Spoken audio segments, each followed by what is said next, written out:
This podcast is recorded on Gadigal, Turrbal and Yagara land. We pay our respects to the traditional custodians past and present and to any First Nations people listening.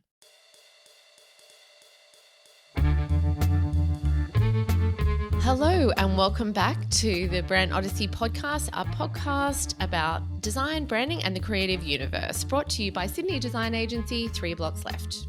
So for those who are new to the podcast, the basic premise is each episode, me and Kylie share with each other a story the other hasn't heard before. It's either a make, where creativity has flourished, or a break, where the wheels have fallen off, so to speak. I'm Kylie. And I'm Miranda, and it's my turn this week to be sharing a break story, which falls under the category of sort of marketing, advertising, really alienating a very large group of their existing market. But first up, I thought we'd start by sharing a little bit of our own personal make and breaks that have been going on in our own lives. So Kylie, what have you got?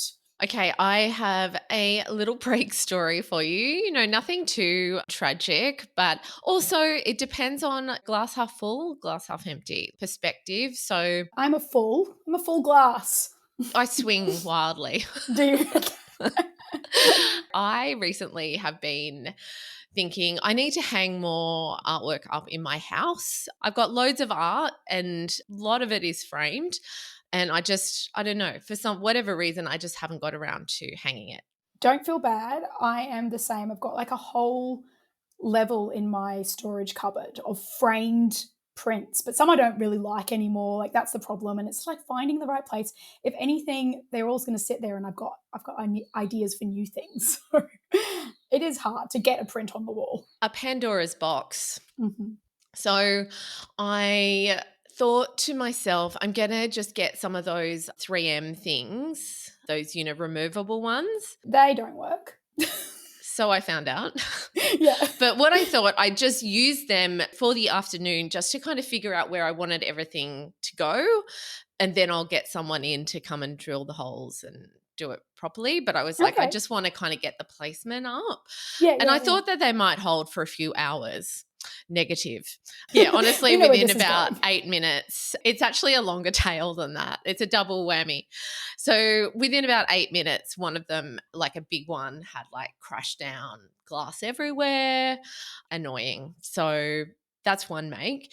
And then so obviously I just cleaned it all up. That mission is over. Everything goes back where it was. But I've got this one where it was like quite a big shard of glass. I didn't really know what to do with it. That's awkward, isn't it? Like you wrap it up in like 7 pieces of tissue paper and then put it in a box. Yeah, like, yeah, exactly. Some sort of framing glass. So it's not like too shattery, yeah. So basically I have this print in the frame and it's still got some broken glass in it. Like it was a big bit I couldn't get out. So I thought, you know what? I've got a couple of things that I need to get framed. I'll just take it back to the framer and get them to reglass it and it'll be fine. They'll know what to do with this. So last weekend I got in my car and drove off to Botany and was like, right, I'm doing this. And felt very smug. You know when you do those like chores that you've been putting off forever. Oh, yeah. One of the prints that I wanted to get framed, I've hauled all the way back from Marrakesh. Oh, okay. Oh, nice. Yeah, this like beautiful kind of typographic alphabet of the Berber people. Did I show you that? Yeah. Anyway, so I've hauled it back from Marrakesh. I've kept it flat. I pop it in my car. No. I take it out at the framers and so we go through them one by one. Wouldn't you know it, I've bloody bled. I've cut myself on that glass, putting it in the car and bled on that print. Oh, you and bleeding. Bleed on your hockers, bleed on your Marrakesh print. You're a hazard. I am a hazard. So is it ruined or is it like add rich texture to the result? Well, so it's certainly not an add a rich texture situation, but I will say this is where the glass half full, I bled on the edge. So we can cover it up with the mount. It's kind of also awkward that you found out with the assistant, like the framing person. Like you're like, okay, and this one. Oh, this one just has all my blood on it. Normal life, doing normal things at home. Exactly. Just doing seances over your Marrakesh poster. A sacrifice. Yeah. No, it was only like a little tiny little nick. So it wasn't like there was blood everywhere, but it certainly wasn't ideal. But yes, as I said, glass half full, I had bled on the edge, so we can cover it with the mount, all will be well. Okay. Well, it's funny because yours is a literal break. So oh, yeah. Mine just popped into my head that I have a literal break that happened on the weekend. Okay, we're doing double break. We're doing double break of actual breaks. It's so meta. So meta. Break to the power of 2. Yeah, it really is. Breaks on breaks. But mine it was Father's Day, and that's not my break. Love that day. But anyway, I had been very organised and got some of the kids' like pretty cute artwork printed on a mug for Adam. Aww. I have to say that I showed my mum, and mum was like, oh, Henry, my oldest one, mum was like, oh, it looks like a Basquiat. But it kind of does, because he draws these like really highly detailed kind of like weird map things with his friends where they fight bosses, and it's all done by pen, and then it's got like a lot of empty white space. So I was like, I can see what she was saying, but maybe, it's like a little bit of bias. Love, a grandmother's love. Yeah, Julie Bruce, number 1 fan. Yeah. And then anyway, so I had these 2 things, and then on the morning, Gus's was like a bit more scribbly. He's 3. Morning gave it to Adam, and like, they were just mucking about together. But then I heard Adam say, and Henry had gone somewhere to play with his little arcade computer game thing he loves. And I heard Adam say, no, don't throw it, Gus. No, don't throw it. And then I just hear the smash. And I was like, you've got to be kidding me. Like with you with your 8 minutes on the wall, this was about 5 minutes. So he had this for 5 minutes, and he had thrown them 2 mugs together and smashed like thrown Henry's them together. So he'd thrown one mug onto the other, which had smashed, unfortunately, the one of higher worth. It had smashed the Basquiat. The Basquiat. Yeah. So that was a bit of a shame. A bit annoying. I took myself out for a little relaxation, a walk little and coffee. mummy mental health walk, a little mummy moment by myself, because I was like, I am really angry because now I have to order a new one, which is just life admin, and and then it arrives and you're not home, and so you have to go and pick it up from the post office. Blah blah just blah. A hassle and modern life. Modern, so hard. So hard. Yeah. Anyway, that's my break. All right, Miranda, what have you got for me for today? I have a scenario question to help you guess who the brand is that I will be talking about. So I want you to just picture you're going to the movies. Mm-hmm. You've got your popcorn, big bucket, medium bucket. What do you go? Medium, small to medium. Yeah, I go medium. It's so Moorish. You just can't stop. If you got the large, you'd eat all of it. Honestly, at points, you just want to shovel it down your throat, don't you? I'm glad it's a dark room because I'm not elegant. I actually went to the movies. Yeah, that. So I went to the movies with someone I didn't know that well a while ago. It was just a mixed group of people, and the person next to me elegantly would pick up one piece and put it in their mouth, and it was only after I'd been for 10 minutes I was like, oh, I'm doing this wrong. Have you ever taken an apple to the movies? No. And you don't realise how loud it is to eat an apple or basically anything except for popcorn at a movie. Sorry, but that is a sin, eating an apple in a cinema. Yeah, I only did it once. This is not the correct food for cinema. No, it's not for noise, but also it's you're there to treat. You can treat, yeah. The reason of going to the movies is the lollies and the popcorn. My friend was doing this is in my 20s, my friend was doing some kind of quite high level training of fitness to even do a bit of on stage muscle stuff. Showing the muscles. Stuff, yeah. Muscle stuff. Anyway, she brought an egg to the club for dinner. A hard-boiled egg. Yeah. To the club. To the club, yeah. So anyway, we do these things sometimes in life, but anyway, scenario is I love that we said, you know what, we're going to really tighten up the start so that we just get to the case study quicker. So far, we've not accomplish that. No, we tried, but here we go. We'll get there now. So you go to the movies with popcorn, very salty, you need something to wash it down, you want a delicious soda. And as you know, not all the cinemas have the rights to the king of the soda, Coca-Cola. So you get there, there's no Coca-Cola. What brand do you reach for next? Pepsi? It's not Pepsi.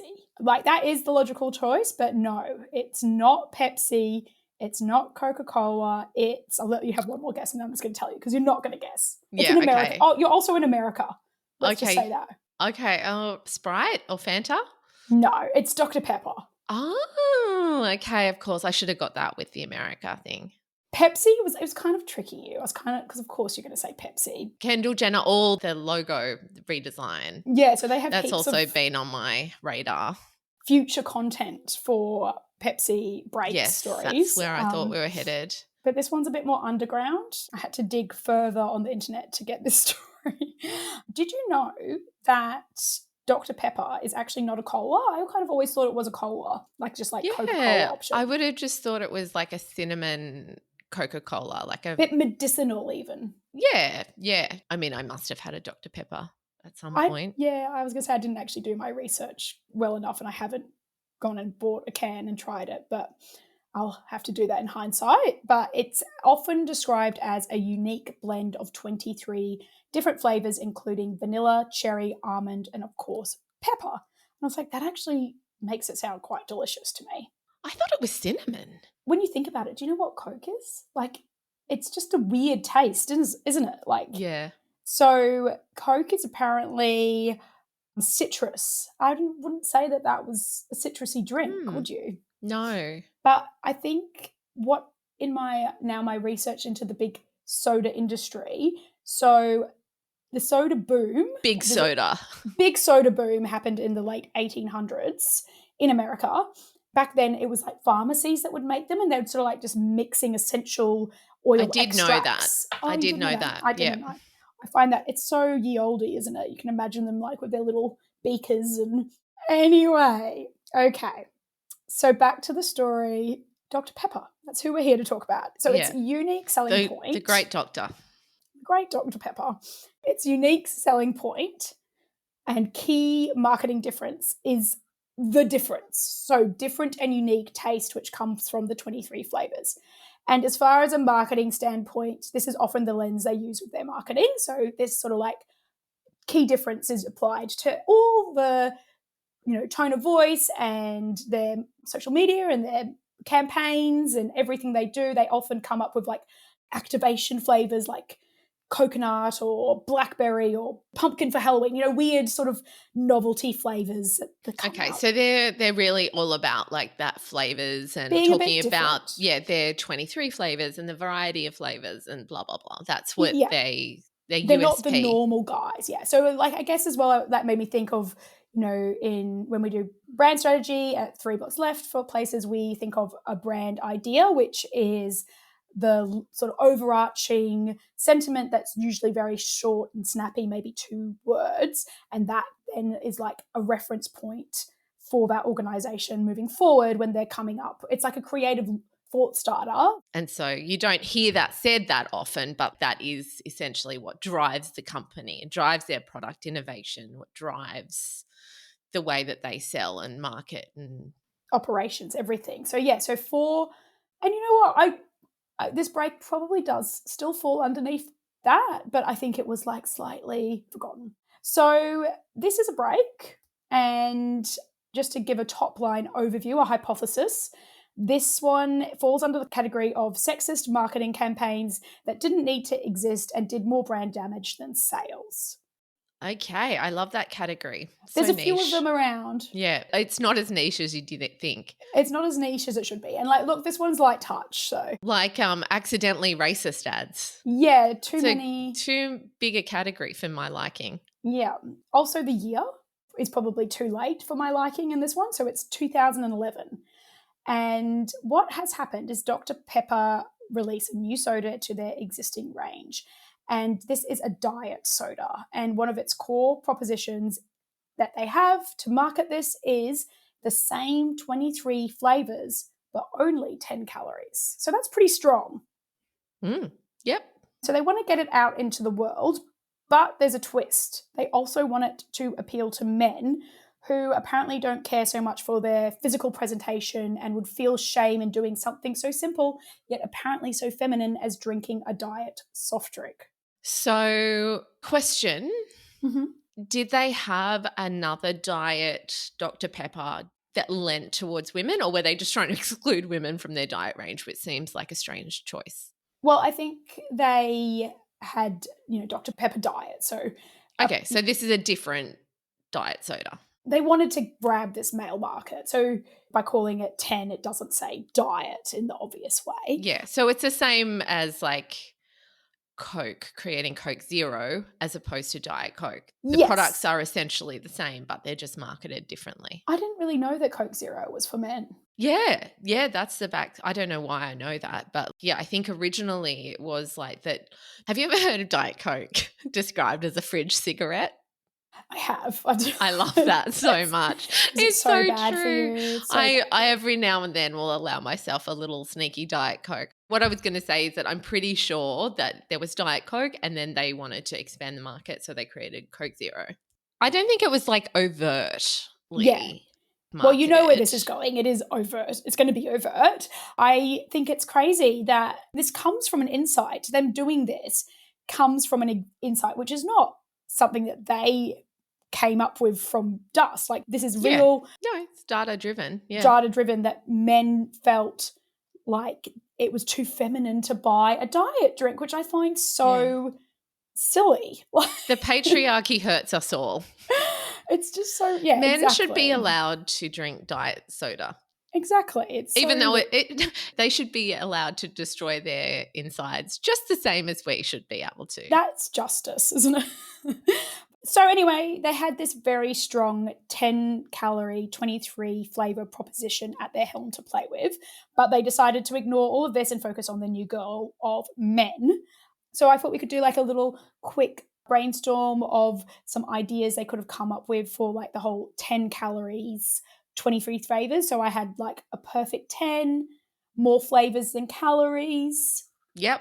The 10 out of 10. Yeah. 10 out of 10. Yeah. So many headlines with the 10. And they could have done like, I'm just thinking now, like silly sporting, like throwing lawn games and then going a perfect 10 out of 10, like, taking the piss of a perfect 10 or 10 out of 10. That's great. I love that. That is fantastic. Did you just come up with that? Because I had pre-thought mine. So that was very well done.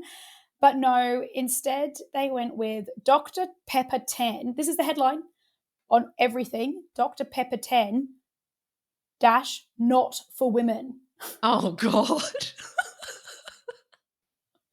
I was like, that is very, very, very bold. It's, yeah, okay, keep talking. Dr. Pepper 10, just to say it one more time, not for women. So what I think really stood out for me, it's like I do understand that they're trying to like grasp the male market and they wanted to get into that market with a diet drink. But what I feel like this does is alienate their existing loyal market of women. Sure, this particular drink is apparently for men and not for women because for some reason men need their own less, like, not that Dr. Pepper diet is feminine branding at all, but, men need their own diet drink. But women are all going to see this key headline. They're not going to think, oh, just this drink. They're going to think diet Dr. Pepper is a bunch of jerks. It's very exclusionary. And also there is like a bit of a, what do you call it? A pillar in marketing. You should never say what something isn't. It goes back to that Oldsmobile case study, like not your father's. So it just puts father in the spotlight. With this, it's like not for women. That doesn't scream to the men. It screams to the women, you are excluded. Yeah, exactly. So it's like maybe at best it's so sort of inflammatory that it's going to get some attention. Yeah, it'll get like a lot of misogynists going on Reddit, no doubt. And anti-misogynists. Like, that's the thing. It's going to ignite a little bit of debate, which it definitely did. So another part of the branding. Anti-misogynists. Feminist. Are you an anti-misogynist? A normal person? Is that a misogynist way of saying feminist, because you still don't want to say, you're like, I'm an anti-misogynist, but not quite a feminist. Oh, dear. Anyway, the branding also played on the men's styling, and this, like, I think we all know it. Like, you can think of, when I was thinking about brands who do this, like this really like male or female or gendered aesthetic choices in branding, like razors, you know, it's like men's razors are like, yeah, men, shave your face, and then like female razors are like pink and soft and like little flowers. cushions, Yeah, clouds on your legs. Like, yeah. anyway, And there's that other thing about pink it and shrink it for women, which happens all the time. And in fact, I was going to do one on this, but for a break, I may still, but like there was one about a Bic pen where they brought out women pens where it was just a little bit more dainty and pink. There probably isn't enough in it for like a full case study, but I was like, this is so funny. Like on Reddit, they're like, thank God Bic has brought out this women's pen because I have not been able to write up until now. You know what I mean? Like, we don't need anything shrinked or pinked for us to be able to use it. It's like, okay. Men are using like fountain pens, making notes on the Financial Review, and we've got our tiny little pink pen to write a shopping list. Yeah, and writing thank you notes. Yeah, thank you notes. Christmas cards. Yeah, it's so cringeworthy and unevolved and lazy. Yes, lazy. Men like steel, women like pink, and it's sort of a visual shortcut to say this is, like, I would say that's what it does. It's a lazy visual shortcut to say this is for men and let's make it steel and have a power tool, and this is for women and it's going to have a flower and a heart on it. Yeah, so the can is like grey. Yes, so it's all like, I think, this is what appealed to me, because I find this kind of marketing just a little bit of a funny, like it's so pathetic to be going down this route. I mean, I get what they're doing. Like, it's kind of like a dark steel grey. It's not looking like Diet Coke, though. Yeah. I mean, it's not. That's why I say this isn't the worst part. I feel like story. They've even failed in that, is what I'm saying. Yeah, they failed a little bit in that, but it's not the worst part of their marketing umbrella campaign. That is probably just, for me, something that I find kind of novelty and hilarious, that they think all men like steel and power tools. But yeah, it's that as well. It's not like, it's not just against women, it's against everyone. Like, it's just silly and antiquated. Is antiquated the right word? Yeah.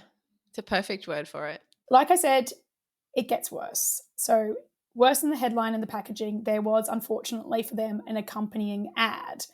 So I would say, like, it's a little tongue-in-cheek, but I'll just go through what happens. So there's this like very masculine sort of soldier-style man in the jungle, and it's shot in an action movie style, driving through the jungle, getting bad guys. And the actor, I don't know if he was famous, I didn't look into that, but he was, manly man. And he says, hey, ladies, enjoying the film? Because, obviously women do not like action movies. And as he says that, he then like casually punches this snake that appears out of the side. He just punches it off screen because he's a man. Honestly, like, if you saw a snake, I don't care if you're a man or a woman, and it's coming at you, you run. Like, that is the sensible thing to do. He continues. He says, Dr. Pepper 10 is our, so emphasis on our, soda. It's only 10 manly calories. So not womanly calories, manly calories. And then he goes, this is the worst bit, so you can keep the romantic comedies and the lady drinks. We're good.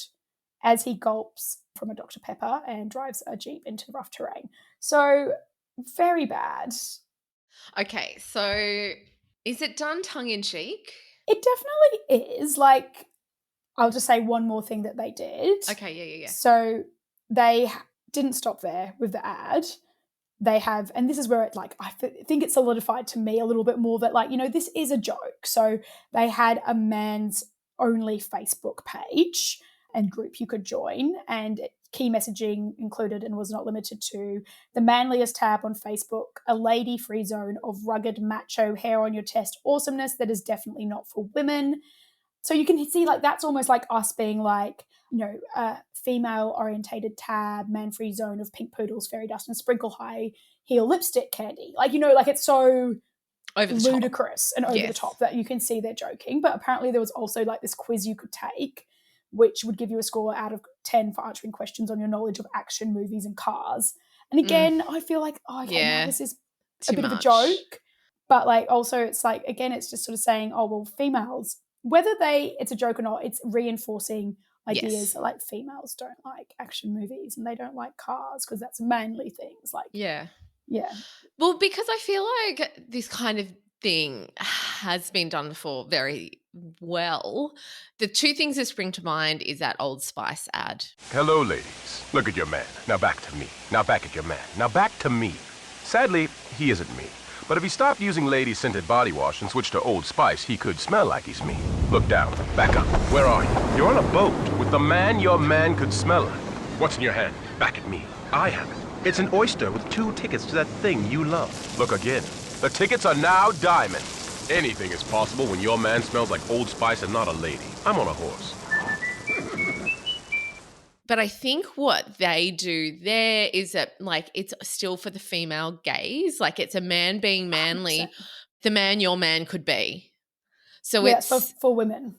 But it's for women, yeah. And so it's a bit of a wink, wink. And also then I think about like the Barbie movie as well, like where Ryan Gosling's like 10 out of 10 masculine man, like. But there's something that with both of those examples is, and like I don't think this is a positive thing either, but they are like sort of like the bimbo men. Like they're not, to be able to do it, they had to make the men a little bit silly for it to land for everyone. Yeah. I guess I am just saying I can see a world where something like this could work, but I think like messaging, like what was that thing that they said? Oh, you can keep your lady drinks and your rom-coms. I'm just like, that's just mean. That's just degrading. And I think that's it. Like I think it's, if you're going to do it, you have to find the right balance, and people miss the joke because saying not, like you said, not for women, it feels very alienating. Like it's a ridiculous statement, and if it is a joke, there's going to be a lot of people who miss it because unfortunately there's a bunch of ads that exist that use this kind of stuff in these sort of stereotypes in a really nasty way. So it's easy to miss. My internalized misogyny is coming out. I'm like, it's just a joke, guys. Get over it. Yeah. Have a Women laugh. Can't take a joke. Woke police. But I did also find something that, like, you know, this was tested, and because they sort of like, you know, part of their rebuttal was, oh, this was tested and 40% of women liked it. But I'm like, okay, well, let's just like look at what 40% is. That's 4 women out of 10, which leaves 6 women who said they didn't like it. Yeah, that means 60% of women didn't like it or were ambivalent, or... Which makes me think that like largely the people sitting at this marketing boardroom table were a bunch of men being like men. Like I just can't imagine, like, to look at that stat and say, go ahead, means they were really invested in getting this out there. Yeah. And I think that goes to show that having a diverse group of people in positions of power with these things is so critical, because if they'd had 50% women on that boardroom table and they were empowered to actually say what they think, I'm pretty sure this wouldn't have gotten across, not in the form that it is. Like, I get the trope of like playing off manly men, but you have to be taking the piss out of it, really. You can't be like, this is the best, listen to Joe Rogan and eat a carnivore diet, blah, blah, blah. But maybe that's because that's when it goes scary and toxic. Yeah, exactly. But that's what it could have been. It could have just been like, they could have lent into, this is what I thought, is like, instead of saying like making fun of female stereotypical gender tropes, they could have just lent more into the idea of masculinity and how ridiculous it is that men can't have diet drinks, and like made fun of the insight. Yes. A little bit like, you know, Ryan Gosling, Barbie, him, you know, like that kind of like making fun of, oh, I just loved Ryan Gosling when he was in his jacket and he's doing like mixing on his tables, like, because I was like, you know, it's not the obvious male trope. It's just so funny. We could just turn this into another Barbie episode. Yeah, I know. Well, and I the other thing I was thinking, you know, it's not just about men, but it's about paying out women. Yeah. That I think that's where they miss It the gets mark. icky. And the Yeah. not for women tagline, that's why it's so jarring. It should be something about even as basic as this is for men. I'm not saying that that's great or whatever, but at least it's not for women. Because also I think even if it worked on the other way for women saying this is not for men, like just historically, men have been in these positions of power and gentlemen's clubs excluding women and women being excluded from voting, from having rights. So it's just not funny to have it's punch up, punch down situation. Yeah, exactly. Yeah. So the backlash did come quickly and hilariously. So I found a bit of a roundup of people's Twitter, X, whatever. It was 2011, so Twitter comments from Anna North at Jezebel. So she found ones such as, just heard about this Dr. Pepper 10, must have been too busy being barefoot and pregnant in the kitchen. So that's a bit cutting. And another one, this one's more cutting. Dr. Pepper 10, only good for filling cans with cement to throw at misogynists. I've got one. Dr. Pepper 10, not for women, just for incels.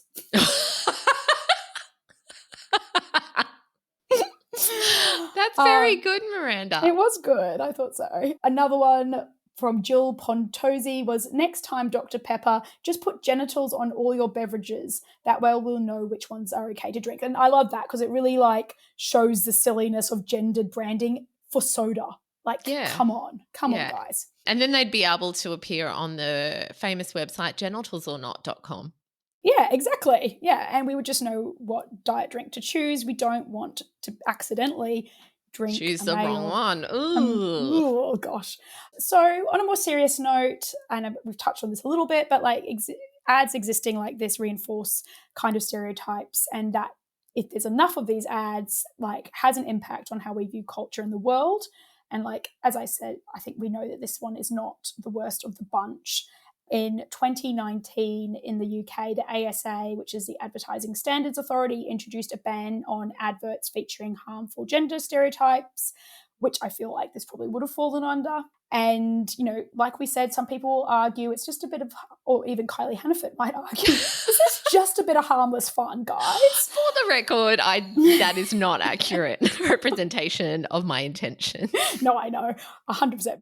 If you see thousands of similar ads reinforcing these views, then ideas of women making house while men are in action-orientated roles perpetuate. So I had seen as well, researching, there was this ad, and it was so subtle, but that's why it almost annoyed me more. It was people at a hotel, and apparently this ad got pulled, and the man is reading, they're both in bed and they're having their little mini vacay, and he's reading the Financial Review and she's next to him reading Gossip Mag.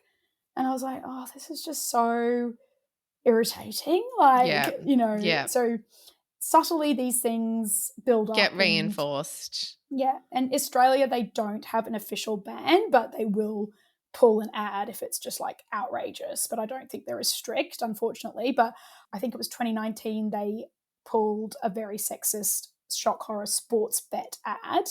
And I just can't believe this has happened in 2019. It was featuring a foolish blonde beauty pageant. Ugh. Yeah, I mean, it's so bad. And no one wants to see that, really. I mean, maybe some people do. That's the sad thing. But anyway, it got pulled. So that's a little win, is around the world. We are slowly improving. Standards are there to stop this just rampant misogyny and anti-feminism movements. Anti-misogyny. Anti-feminism. Anyway, so wrapping it up, while most our breaks end in them quickly discontinuing the epic failure, mopping up the mess, pretending it didn't happen, not Dr. Pepper, they apparently got a good 5. I mean, 5 years isn't that long. 5 years is still for a whole new long-lasting category. They got 5 years out of it, but that was a longer shelf. Yeah, it's a longer shelf life than some of the breaks we've covered. Yes, well, and it was a longer shelf life than their Dr. Pepper coconut flavour line, which sounds pretty rank. How can you add how come we can keep adding extra flavors to 23 flavors? 23 flavors it's is enough. That's your limit. Yeah. So, yeah, there you go. Dr. Pepper. Amazing finish. Yeah, thank you. That's what I had in my notes. So, Dr. Pepper, yeah.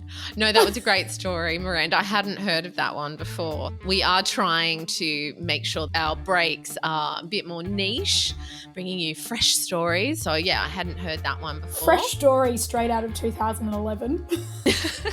There's some stories you may not have heard before. There's like hot off the press ones. We want to do more emergency episodes as well. So yeah, well, thank you. Another amazing episode, if we do say so ourselves. Yeah. Thank you so much for listening. Talk to you next week. And so ends another expedition into the lands of brands, brought to you by design and brand agency 3 Blocks Left.